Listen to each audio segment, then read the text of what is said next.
15 millions d'euros volés en 10 ans. C'est le montant du préjudice subi par le département des infrastructures et des travaux publics, victime de plusieurs cyberattaques au fil des années. Cette annonce faite il y a quelques semaines avait fait grand bruit en Afrique du Sud. Le ministre est très contrarié d'avoir perdu 300 millions de rands, de l'argent des contribuables qui aurait pu être utilisé pour améliorer des routes et renouveler des bâtiments, des hôpitaux et des commissariats. Et c'est pour cela qu'il a appelé les forces de l'ordre à effectuer une enquête rapide et efficace pour arrêter les coupables et pouvoir dépenser ensuite l'argent récupéré pour des services d'intérêt public. Et la liste des victimes de pirates informatiques ne cesse de s'allonger. Ce fut le cas de l'entreprise minière de Sibanye-Stillwater, attaquée par un rançongiciel conçu par le groupe Ransom House. Ces logiciels malveillants qui bloquent l'accès à l'ordinateur ou à des fichiers en les chiffrant, puis réclament à la victime le paiement d'une rançon pour en obtenir de nouveau l'accès. L'occasion de tester plusieurs stratégies pour ensuite attaquer des cibles en Europe ou aux États-Unis. Une tendance qu'on retrouve chez d'autres groupes de pirates informatiques.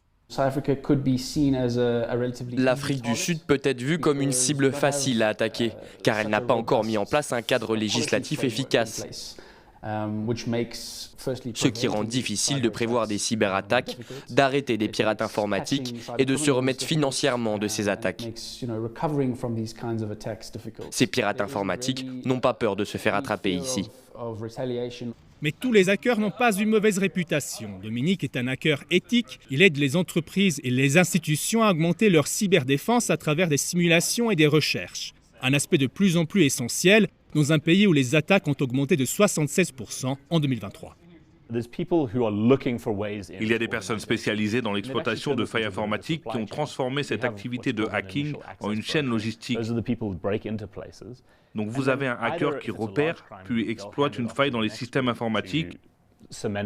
Il va ensuite transmettre ces informations à d'autres groupes de hackers qui effectuent du racket à l'aide d'un rançongiciel.